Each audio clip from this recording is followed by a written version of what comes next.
And welcome to the first ever episode of The Box Office. Yay. Woo! I'm Robert Parker. And I'm Wesley Ramadan. And The Box Office is going to be a periodical movie talk show here at Random Lake High School. And today we're going to start off with our first episode ever, 2015 as a whole for movies. We're going to talk about some of the best movies of 2015. What movies did we like in 2015? What was your favorite movie of 2015, Oh Wesley? gosh, there's so many. I would have to say favorite movie, the new one. Yeah, Mad Max Fury Road, directed by George Miller.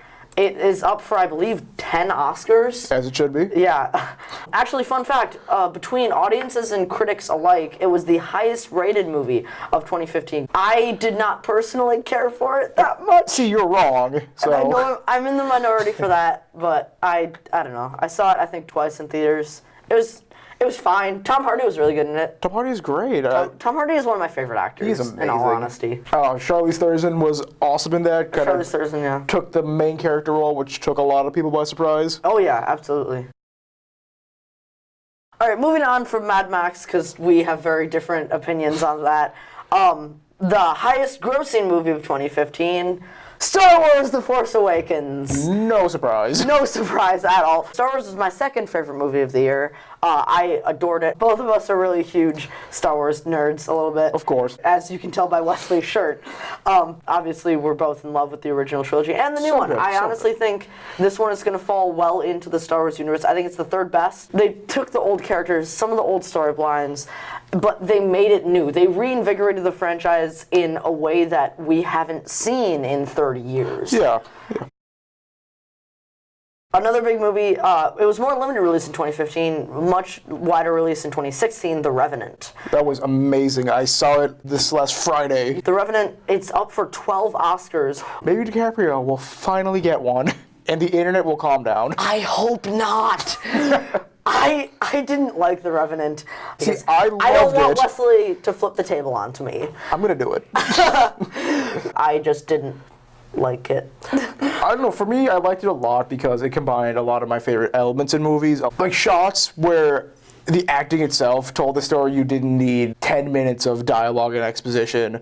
Some really nice landscape shots, which I always appreciate. See, I disagree. I think every minute of Leonardo DiCaprio crawling around spitting in the snow for like 10 minutes. The first couple of times it was kind of cool, but you're right, that did get old. No, those are really good Tom Hardy performance again. Yeah. Although you can see that Tom Hardy struggled to not be Tom Hardy. Yeah. So let's move out of live action and let's go into Inside Out. It's not that I didn't like Inside Out. It was a great Pixar, one of their better ones, but my favorite animated movie is Anomalisa from the last year. Oh, yeah. I haven't gotten the chance to see Anomalisa. See, I liked Anomalisa for two reasons. One, it is that stop motion claymation feel, which I absolutely adore because just the work put into that is amazing. It's amazing, and they always look really good.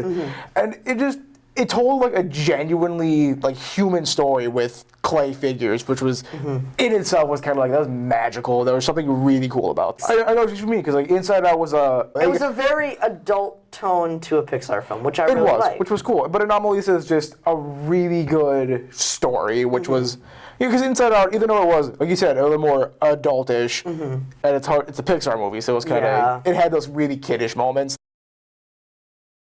Let's move on to another huge grossing movie this year, Jurassic World. I liked it, to say the most. Jurassic World is a lot like Star Wars in a way with the franchise, where it will never live up to the original, the first one though, Jurassic Park. Unlike Star Wars, I didn't feel like Jurassic World was really out there to put out another Jurassic, movie.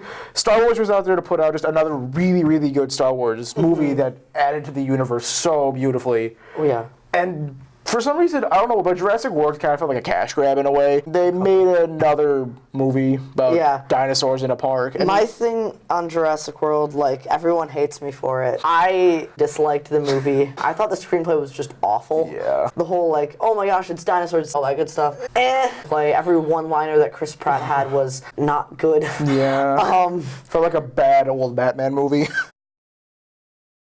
My favorite movie of 2015, The Martian. Did you see The Martian? I saw The Martian twice. I really enjoyed it. I saw The Martian 3 times, and I loved that movie. Matt Damon, one of the best actors that there is. I love Matt Damon. Great guy. Yeah, he's fantastic. It's about this astronaut who gets stranded on Mars for a couple years, and you would think that it's just like a make you cry, you're gonna feel so sad in this movie, but it's anything but. Like, the humor and the lightheartedness that Matt Damon brings to this role when he's talking to the camera is hilarious. Great. I loved The Martian. I had one problem with that movie. Everything seemed a little too convenient at times. Another sequel this year, Avengers: Age of Ultron. Yes. I really liked the movie. I overrated it when I first saw it. I think everybody did. I think everyone did too. I think everyone was expecting another Avengers movie. Like, they were expecting the 2012 Avengers again. I saw this movie 8 times in theaters. Jeez. And the first couple times I'm like, oh my gosh, it's better than the original Avengers. And then by like the 6th or 7th showing, I'm like, I overrated this movie. I think Ultron was a fairly good villain.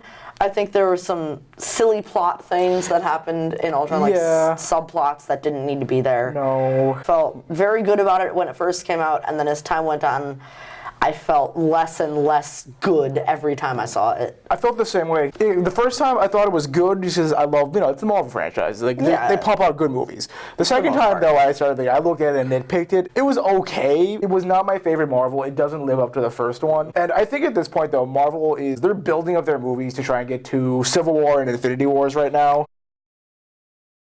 Let's stay on the path of Marvel, and we'll talk about Marvel's summer blockbuster, Ant-Man. I think this is the definition of a sleeper hit, because when they announced, Paul Rudd as Ant-Man, I kind of thought, because I like Paul Rudd, Ant-Man's kind of cool, but I was not expecting this movie to be as good as it was. I definitely think it was underrated at first, and I think you either loved or hate this one, honestly. Definitely. There's a group of people that absolutely hates this movie. Oh, yeah. And they just did not like it at all. They thought it was terrible. And then there are people like you and I. We both loved this movie. It was great. I love this movie. Paul Rudd is great in it. Michael Douglas is great in this movie. Yep. Evangeline Lilly is great in this movie. Corey Stoll is great in this movie. Michael Pena is great comic relief. Michael Pena is like the best B-list actor. Oh, he's the best sidekick ever in movies. But Ant-Man, how I describe it, it fits well into the Marvel universe. Paul Rudd was the absolute perfect actor to play Ant-Man. Because I do read the comics occasionally, and just the way they portray him in the graphic novel, Paul Rudd is perfect. He is one of my favorite comedian actors. Yeah. The Hateful Eight, the Quentin Tarantino's 8th film. Tarantino is my favorite director of all time. Really? Yes, I love his style. If you've ever seen a Tarantino movie, The Hateful Eight was definitely a Tarantino movie. Yes. Shot in 70mm this time, though, which was a really interesting choice that actually worked out, which was really surprising. For the most part, I was one of the few who didn't praise over The Hateful Eight. I didn't love it. The Hateful Eight, I mean, it's a Quentin Tarantino movie. It's got all of his writing style, all of his violence, all of Samuel L. Jackson doing everything, as are in all of his movies. Yeah. It's not his best. I don't know if it's his worst either. It fits in a weird spot. All right, we'll talk about it. Spectre! I loved Spectre because I am such a sucker for the old James Bond movies, and this is great because it is a retelling of the original Spectre, and I liked it a lot for that. I did not like Spectre. Spectre was Daniel Craig not caring anymore. Is what I felt. It is his last. It is his last Bond movie. I don't think it's confirmed yet, but yeah, it's his last Bond movie. He's too old. Oh, Daniel. Daniel Craig. 2 really good James Bond movies and 2 average or below average James Bond movies. Skyfall and Casino Royale are fantastic. Looking at you, Quantum of Solace. Looking at you. Quantum of Solace and Spectre, not so much. See, my thing with Spectre, I didn't like it for Craig that much. As much as I respected and liked Daniel Craig as an actor, it was for the supporting actress, whose name I will not pronounce because it's French. Don't even try it. Yeah, we'll put it on screen now. Yeah, I liked her, and Christoph Waltz. Oh, Christoph Waltz is one of my favorite actors of all time. He is fantastic. It just didn't impress me that much. It was long. Yeah. The action was monotonous. It's a Bond film. Movie that I actually thought did the entire Spectre story better in a different spy franchise, Mission Impossible Rogue Nation, the fifth installment in the Mission Impossible franchise. And Mission Impossible is one of the few action franchises that gets better with every movie it puts out. All of them are great for the most part.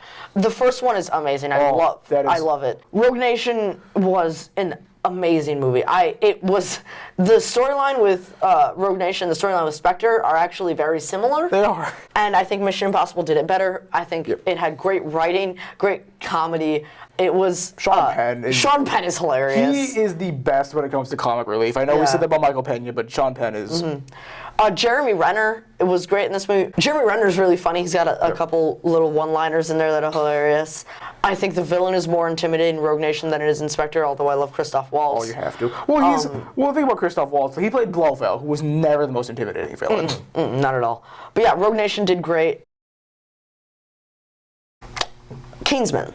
Another spy movie. We ended with like 3 spy movies. Love it. But Kingsman was a fantastic movie.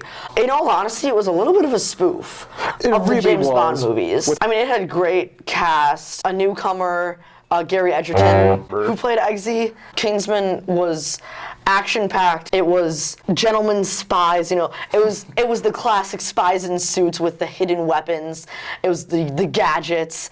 I really enjoyed Kingsman in all. I did too. I liked it a lot for the fact that it's one of those movies. It didn't take itself too seriously. Exactly. It was just a really fun movie. And I think that's one of the problems that some people had is that they were expecting it to be. They were expecting it.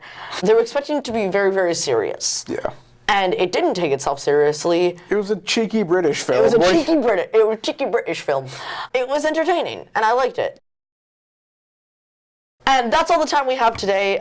It was really fun doing this. We've been ranting for a while. It was really great to do the box office with you today, for sure. And check out the next couple episodes that come up. This has been the box office with Robert Parker.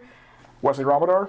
And I hope you stay movie loving. We'll see you soon. Bye. Stay movie loving? Stay moving loving. Moving loving? Moving loving.